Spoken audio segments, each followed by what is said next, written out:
بسم الله الرحمن الرحيم الحمد لله رب العالمين والصلاة والسلام على خاتم الأنبياء والمرسلين وعلى آله وصحبه أجمعين.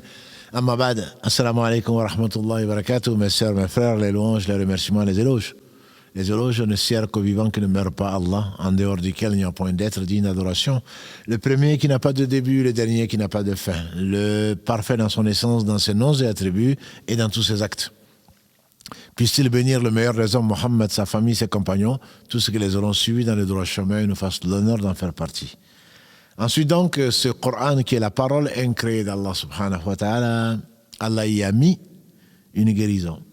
Comme il le dit dans donc, la sourate 17, verset 82. Une guérison pour qui? Pour les croyants. Une guérison pour les croyants. Allah le dit également, une guérison et une miséricorde pour les croyants dans la sourate Fussilat 41, verset 44. Donc le sens global, c'est que ce Coran est une guérison dans le sens propre comme dans le sens figuré. En effet, la parole d'Allah subhanahu wa ta'ala parle qui guérit les maux tant physiques que les maux psychologiques ou psychiques. Les maux physiques, on sait, ça a été prouvé, et on le sait, en particulier quand Abu Saïd al-Khudri al-Agré, dans ce qui a été authentifié, il dit qu'il y avait des voyageurs qui donc sont passés dans un village de non-croyants et ils ont demandé l'hospitalité. Et Allah a éprouvé le chef de la tribu, il a été mordu par un serpent ou par un scorpion. Ils n'ont pas trouvé de médecin.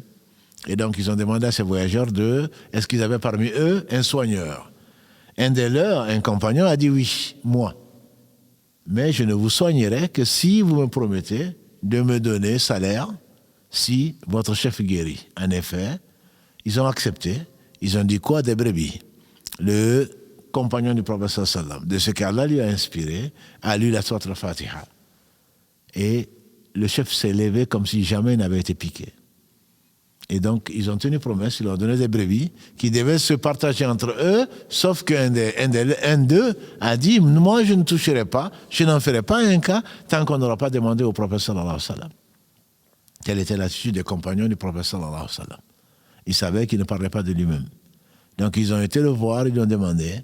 Il a dit, comment est-ce que tu savais que c'était la ruqya? C'est-à-dire, comment tu savais que c'était le traitement, que c'était le médicament? Il n'a pas donné la réponse, mais en tout cas, Allah a guéri, c'est le seul guérisseur, donc cet homme, physiquement, qui avait été atteint donc, par un venin.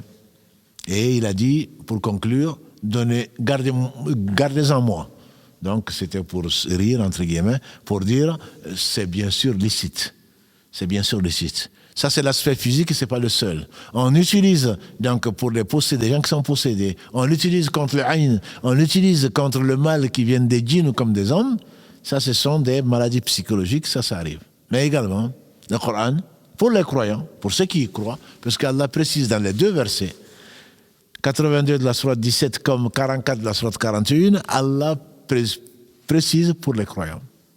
En effet, Allah guérit également les maladies du cœur. Les maladies du cœur sont de deux types, dit Ibn Qayyim.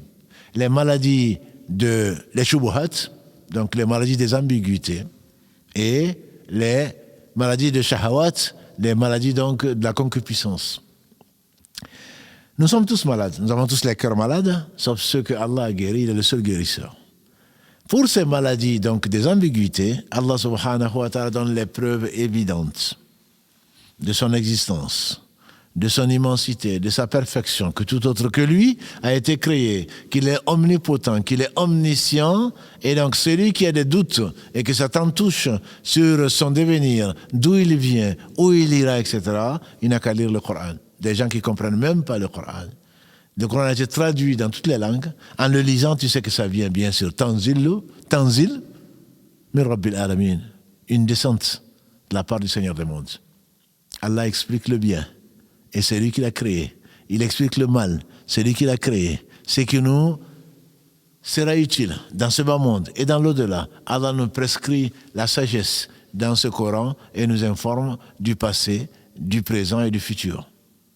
Et donc Allah subhanahu wa ta'ala, comme ça, il guérit les cœurs de ces maladies de doute et a fait que cette guérison a profité à des gens. Comme les compagnons du prophète sallam qui étaient persuadés, qui étaient animés, qui étaient dotés de la certitude qu'Allah leur a donnée. Et c'est pour cela qu'ils nous ont dépassés, qu'ils ont dépassé toutes les générations.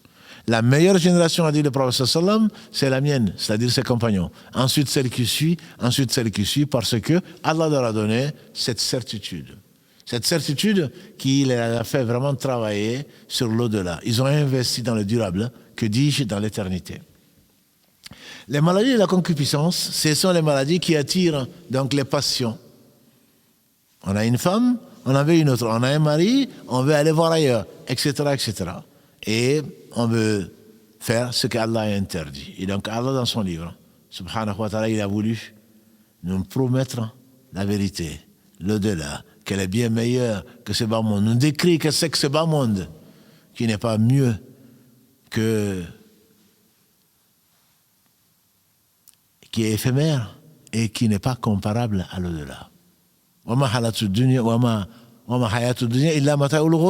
La vie de ce bas monde ne représente que quelque chose donc de futile et de passager. Et donc Allah, en parlant de l'au-delà, en parlant de ce bas monde, en disant sa réalité, quand on regarde à droite à gauche, on sait que ça d'Allah. Allah a dit la vérité. Effectivement, les premiers sont passés. Les derniers certainement vont passer aussi. Allah va ressusciter les morts. À quoi sert donc de désobéir à Allah par toute désobéissance et ignorance? Et aimer Allah, c'est le bonheur assuré dans ce bas monde, dans l'autre. Et donc Allah nous assiste à se rappeler de lui, à parfaire son adoration et à le remercier au travers de ce qu'il nous a confié pour très peu de temps. Voilà donc deux types de maladies plutôt, qui sont les maladies du cœur, que le Coran, pour celui qui y croit, c'est pour cela qu'il dit les mu'minin. Pour les croyants, le Coran est une guérison. Et pour les non-croyants, ça ne fait que les augmenter en perdition qu'Allah nous en préserve. Maladie du corps, et ce n'est pas un type particulier de maladie. Celui qui croit à Allah subhanahu wa ta'ala sincèrement, qui s'adresse à lui subhanahu wa ta'ala. Et le prophète alayhi salam faisait la ruqya, il le faisait lui-même. Il lisait le Coran. Et donc le Coran n'a pas besoin d'aller voir un charlatan ou un marabout qui peut prétendre qu'il soigne ou même qu'il guérisse. Le seul guérisseur c'est Allah. Allah a mis dans le Coran donc la guérison de toutes choses. Cela ne veut pas dire qu'il ne faut pas prendre les remèdes. Cela ne veut pas dire que les médicaments n'existent pas ou qu'ils ne sont pas efficaces. Non, cela veut simplement dire que les médicaments ne traitent la maladie que par la permission d'Allah subhanahu wa ta'ala et que Allah n'a pas besoin de médicaments. Quand on a des médicaments, bien entendu il faut les prendre. Mais on ne compte ni sur le médicament, ni sur le médecin, on compte sur Allah subhanahu wa ta'ala qui est le seul guérisseur. Allah a mis donc dans ce livre qu'il a envoyé pendant le mois de Ramadan, qu'il a conservé, il a mis donc guidé. Et c'est l'un des rôles. Allah a guidé qui il a voulu par ce Coran. En effet, il y a deux types de guidés principalement, il y en a même 10, mais principalement il y a deux types de guidés. La guidée donc d'orientation. Allah, par ce livre, a guidé tout un chacun. Les hommes comme les djinns, en leur montrant quelle est la vérité, quel est leur sort et ce qui les attend. Et Allah a guidé les gens qui y ont cru vers le chemin droit des pieux. Donc, dont la terre peut être fière, qui ont donné leur vie pour le succès donc des autres, pour sauver les autres d'une vie miséreuse dans ce bas monde et du feu éternel. Allah, qu'Allah bénisse donc ses prophètes, qu'Allah bénisse ces hommes qui sont les héritiers des prophètes, qu'Allah bénisse donc tous ceux qui, de près ou de loin, ont contribué à ce que sa parole soit la plus élevée et le reste, sa parole incréée, qu'Allah bénisse notamment et surtout Mohammed, sa famille, ses compagnons, tous ceux qui les auront suivis et nous fassent l'honneur d'en faire partie. Wassalamu alaikum wa rahmatullahi wa barakatuh.